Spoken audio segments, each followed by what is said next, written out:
Bismillahirrahmanirrahim. Assalamualaikum warahmatullahi wabarakatuh.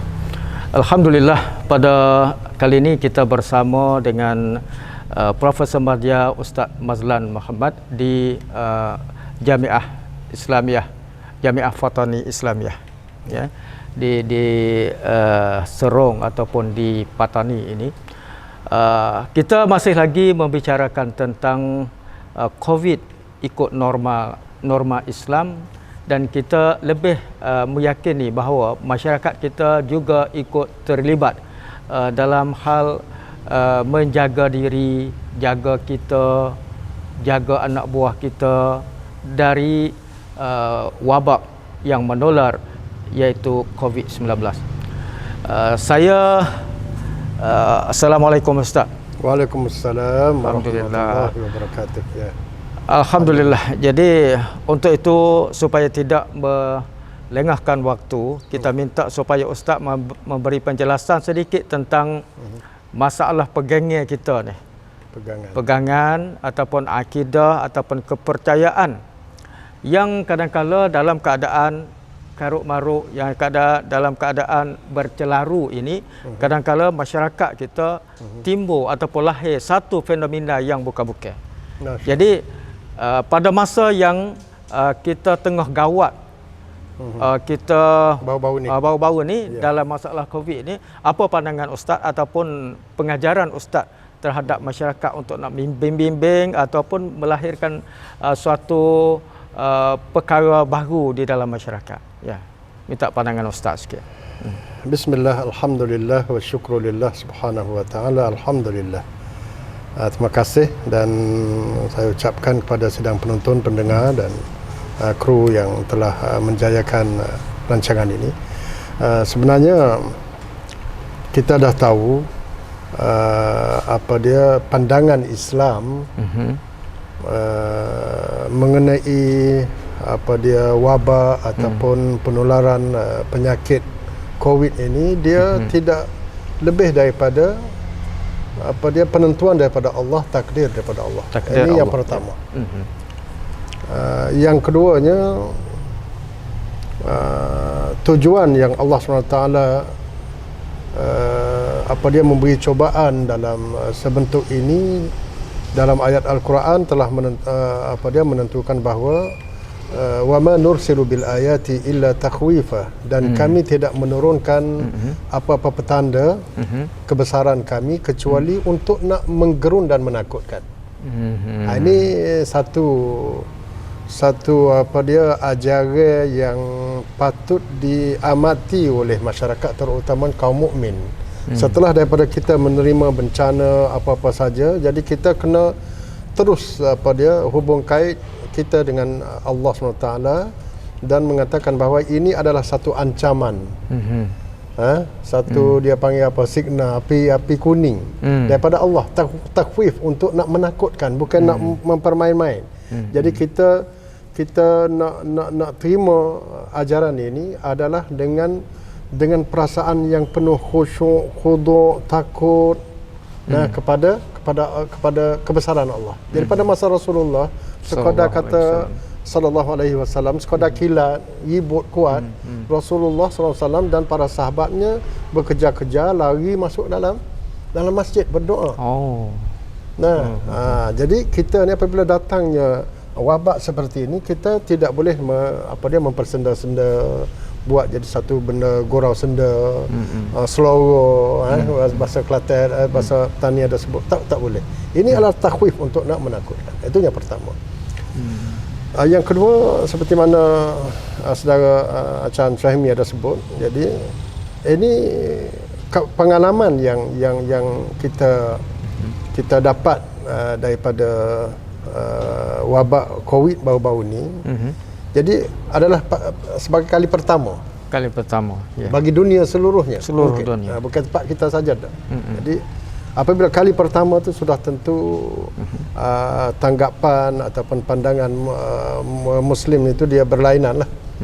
Walaupun demikian, sekiranya kita merujuk kepada ajaran Islam, daripada hadis, daripada Al-Quran, kita tidak merasa kata benda ni benda jadi benda asing. Sebab ahli Islam adalah ajaran yang sempurna yang kita tahu, yang telah melibatkan semua segenap lapangan hidup, dan dia bukan hanya semata-mata agama yang memberi penekanan kepada teori saja, tetapi ia juga praktikal. Di amal. Dan dia sebut diguna pakai oleh Rasulullah SAW sendiri dan para sahabat. Jadi termasuk juga dengan wabak penyakit ini. Jadi kalau kita imbas kembali dengan sejarah silam, dari sejarah tahun yang ke-18 Hijrah, yang berlakunya penyakit wabak di Palestin, di bumi Palestin, di Amwas. Di bumi Amwas, dengan diketuai oleh Sayyidina Umar radhiyallahu anhu sendiri, khalifah Amirul Mukminin. Jadi yang datang dengan sekumpulan sahabat daripada Madinah menuju ke bumi Palestin untuk menziarahi kali yang kedua lah. Untuk nak menziarahi kali yang kedua, tiba-tiba di pertengahan jalan hampir nak masuk di Palestin, jadi dengar berita kata di Amwas ada penyakit taun. Jadi apakah tindakan Sayyidina Umar pada masa itu? Jadi sudah tentu Sayyidina Umar mesyuarat dengan sahabat. Ada setengah yang kata kita teruskan nak pergi, ada setengah kata kita balik. Tetapi Sayyidina Umar berpendapat mesti balik. Sebelum itu tak dengar hadis lagi. Tak dengar hadis lagi. Jadi tapi keputusan Sayyidina Umar kata dia nak balik. Tiba-tiba ada seorang sahabat mai bawa sepotong hadis, kata aku dengar Rasulullah sallallahu alaihi wasallam bersabda, sekiranya kamu tahu bahawa wabak berlaku di mana-mana tempat, maka jangan kamu masuki tempat itu. Dan sekiranya kamu berada di satu tempat di mana berlakunya wabak itu, maka jangan kamu keluar. Jadi maknanya orang luar jangan masuk,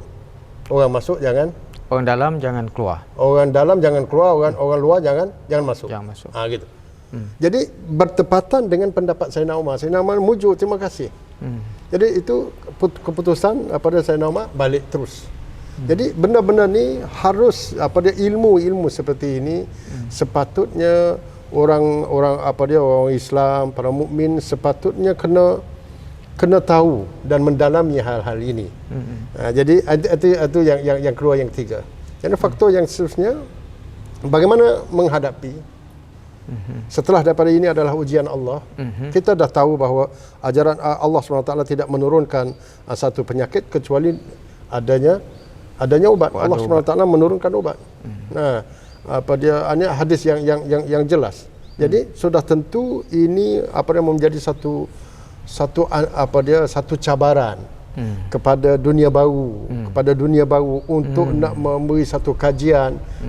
untuk nak buat satu kajian. Dan memangnya orang Islam telah tampil ke depan sebenarnya dalam dunia itu sendiri, di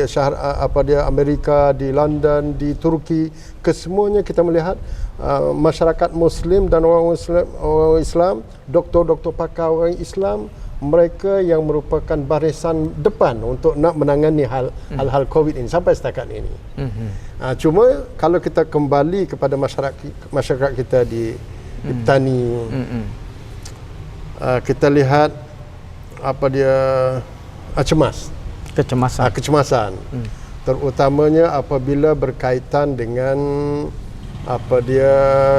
harian, buat amal ibadah harian seolah-olahnya tersekat, tak boleh nak solat jemaah, tak boleh nak solat, tak boleh nak pergi jemaah, tak boleh nak jemaat. Kita di sini di Serong ni, saya sendiri mengalami 5 kali Jumaat, Ustaz. Tak boleh nak solat Jumaat secara biasa. Tak boleh nak berkumpul dan tak boleh berjemaah dalam masa 5 minggu. Bayangkan, jadi sebulan lebih kita terpaksa kurung diri dalam rumah. Apa yang kita nak buat? Kita cemas. Jadi sebelum ini kita bebas nak ke mana sana sini, nak keluar. Jadi apabila kita berada dalam satu kecemasan dengan dengan kita tidak ada persiapan lebih awal, maka ini timbul kecemasan. Jadi paling kurangnya sekiranya kita ada satu jati diri ke, ataupun hubungan kita dengan Allah yang yang sungguh inti merapat sebelum ini, maka kita tidak berasa cemas. Sekiranya kita tidak dibolehkan untuk ke masjid, maka bagaimana dengan kita yang Allah SWT sentiasa menjaga Allah dengan hamba-Nya, tidak ada curfew, tidak ada sakatan, tidak ada sekatan untuk kita nak mengadu kepada Dia 24 jam. Pintu di antara hamba dengan Allah itu sentiasa terbuka 24 jam. Sebelum ini dan masa Covid pun. Jadi bagaimanakah kita tidak menggunakan peluang ini untuk kita nak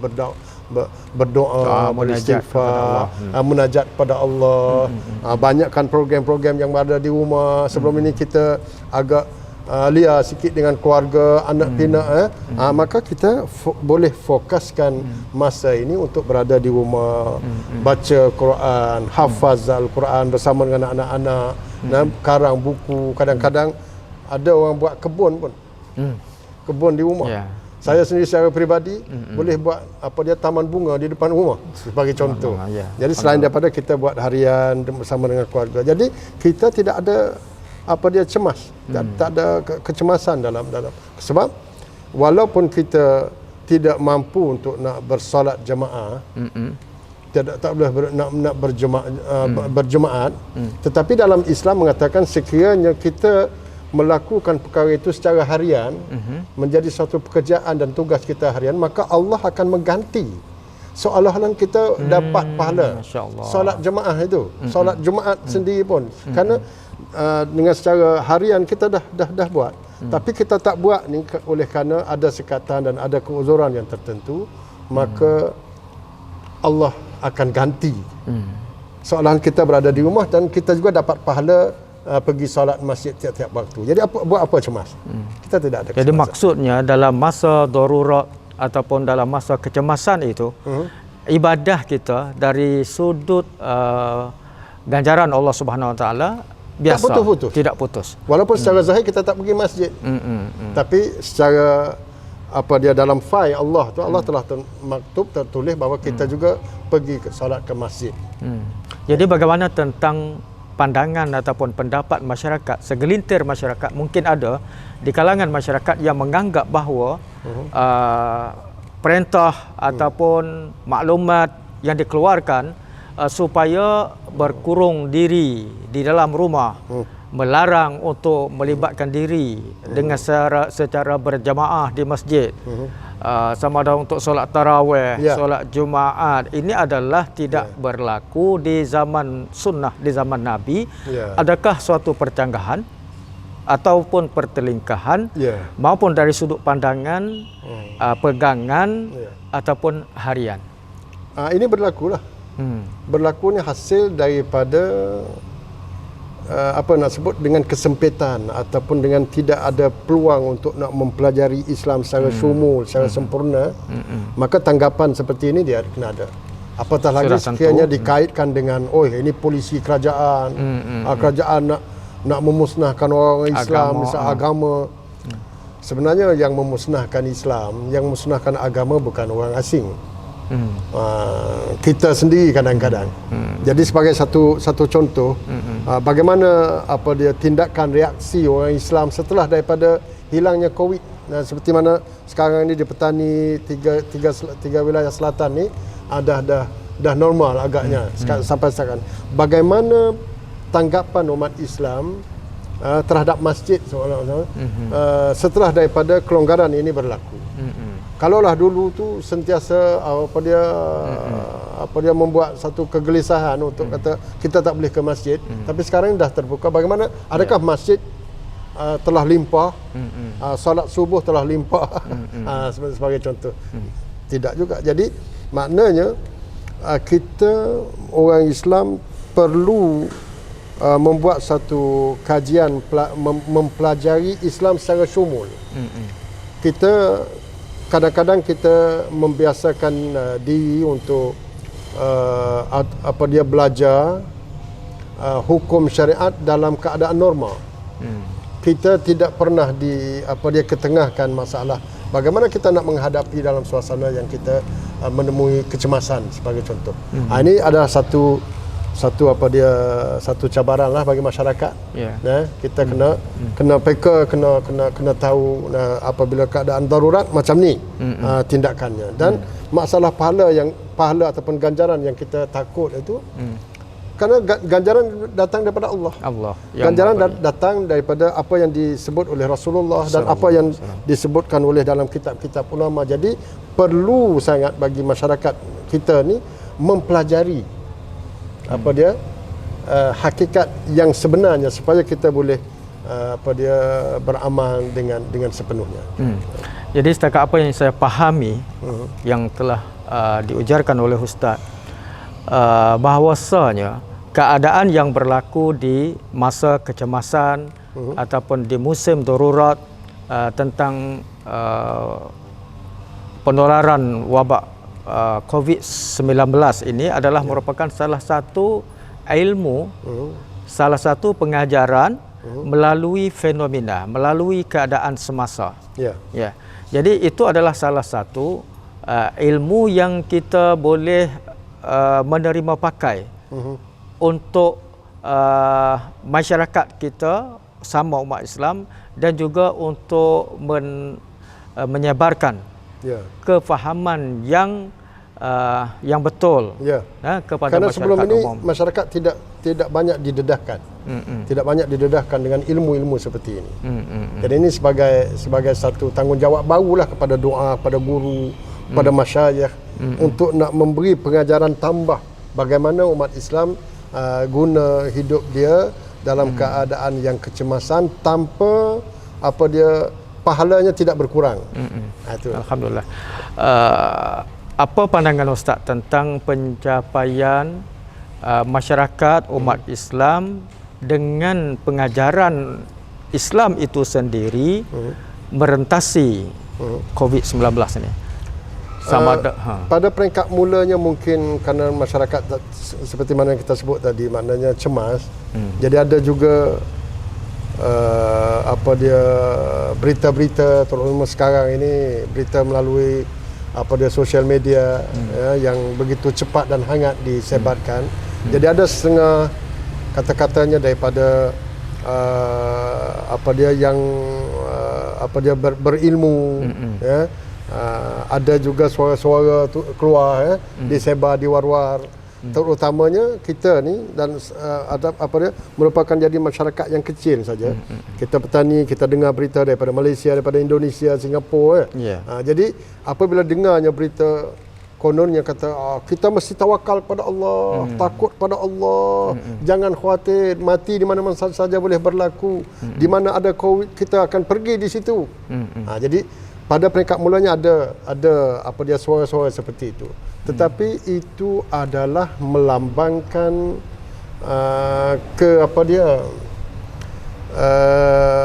sebut. Jadi kekurangan di sudut ilmu kepada yang bercakap itu sendiri. Bukan berdasar kepada ilmu yang benar, bukan berdasar kepada ajaran yang betul, dan terutamanya apabila kita kaitkan dengan Al-Quran dan hadis. Itu adalah pandangan peribadi. Jadi umat Islam kena beza. Apabila berlakunya macam ni, kita kena beza dan kita kena mai buat satu perbandingan. Adakah yang dia sebut itu adakah melambangkan ajaran yang sebenar, ataupun itu adalah pandangan dia, pandangan pribadi. Jadi apabila pandangan pribadi, siapa-siapa yang boleh cakap, dan siapa-siapa boleh cakap. Jadi dalam keadaan itu masyarakat Islam kena tahu, kena ada satu badan yang boleh dipercayai, universiti, Badan Majlis Agama Islam, Persatuan Agama, Persatuan Masyayikh, Tuan Guru apa semua untuk nak menangani hal ini. Dan memang ada. Ada setelah daripada bimbingan pihak Maktab Syekhul Islam, Maktab Cularas Menteri Bangkok juga ada keluarkan iklan, dan juga Majlis Agama Islam juga ada beri fatwa daripada masa ke semasa untuk nak menerangkan apakah tindakan yang sewajarnya diambil oleh masyarakat Islam. Okey, alhamdulillah. Dan izinkan saya untuk sedikit buat rumusan dalam bahasa Thai. พี่น้องครับ วันนี้เราได้รับทราบความเห็นทางการจากผู้ช่วยศาสตราจารย์มัสลันธรรมะนะครับอาจารย์มหาวิทยาลัยฟาตอนีนะครับในเรื่องโควิด -19 ด้วยวิถีอิสลามซึ่งเราได้คุยอาจารย์ได้ให้ความเห็นให้คำแนะนำเกี่ยวกับการความเชื่อเกี่ยวกับหลักปฏิบัติของศาสนาอิสลามซึ่งโควิดนี่เป็นที่ปฏิเสธไม่ได้ว่าเป็นแผนเป็นสิ่งที่อัลลอฮฺซุบฮานะฮูวะตะอาลาประสงค์ที่จะให้มาและก็ทุกสิ่งทุกอย่างที่อัลลอฮฺให้มานั้นเป็นไปตามกฎกำหนดสภาวะของอัลลอฮฺซุบฮานะฮูวะตะอาลาซึ่งมุสลิมทุกคนจะต้องเชื่อถือศรัทธาว่าสิ่งเหล่านี้นี่เป็นไปตามกฎเกณฑ์ที่อัลลอฮฺกำหนดมาและก็ทุกสิ่งที่เป็นบททดสอบทุกสิ่งที่เป็นโรคภัยต่างๆนานาอัลลอฮฺจะไม่ส่งเพียงแค่โรคภัยไข้เจ็บเท่านั้นแต่อัลลอฮฺจะส่งทางออกอัลลอฮฺจะส่งยามาด้วยนะครับและก็สิ่งเหล่านี้ในช่วงแรกนั้นก็อย่างที่เข้าใจกันก็คือสังคมยังรับไม่ได้เพราะว่าโรคระบาดโควิด -19 เนี่ยเป็นสิ่งใหม่ในสังคมโลกเสียโดยซ้ำไปนะโลกทั้งใบไม่มีใครเคยประสบมานะครับแต่ด้วยความเชื่อมั่นในหลักศรัทธาของอัลลอฮฺซุบฮานะฮูวะตะอาลาหลักศรัทธาของอิสลามนั้นอัลลอฮฺซุบฮานะฮูวะตะอาลานบีมุฮัมมัดศ็อลลัลลอฮุอะลัยฮิวะซัลลัมได้เคยให้คำยืนยันว่าทุกโรคภัยนั้นจะต้องมียานะครับอัลลอฮฺจะให้ยามาดังนั้นความเชื่อศรัทธาในตรงนี้ยังคงมั่นคงนะครับสำหรับผู้ศรัทธานะครับที่ยึดมั่นศรัทธาต่อนบียึดมั่นศรัทธาต่ออัลลอฮฺซุบฮานะฮูวะตะอาลาและก็ดังที่ปรากฏเห็นแล้วชัดเจนว่าในขณะนี้มีบางประเทศก็ได้ประสบพบได้ค้นพบวัคซีนได้แล้วนะครับแล้วก็ในที่สุดในประเทศเรานะครับหลังจากที่ผ่านพ้นวิกฤตมานะครับไม่กี่เดือนเราก็ผ่านพ้นจุดวิกฤตนั้นแล้วนะครับก็สิ่งเหล่านี้เนี่ยเป็นที่ชัดเจนว่ากฎกำหนดของอัลลอฮฺซุบฮานะฮูวะตะอาลาและก็วจนะของท่านนบีศ็อลลัลลอฮุอะลัยฮิวะซัลลัมนั้นเป็นจริงเสมอนะครับ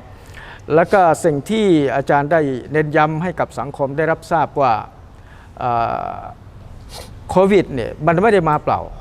มาเพื่อที่จะให้มนุษยชาตินั้นเกิดความหวั่นเกรงต่อบททดสอบของอัลลอฮฺซุบฮานะฮูวะตะอาลาซึ่งเมื่อเราหวั่นเกรงเมื่อเรา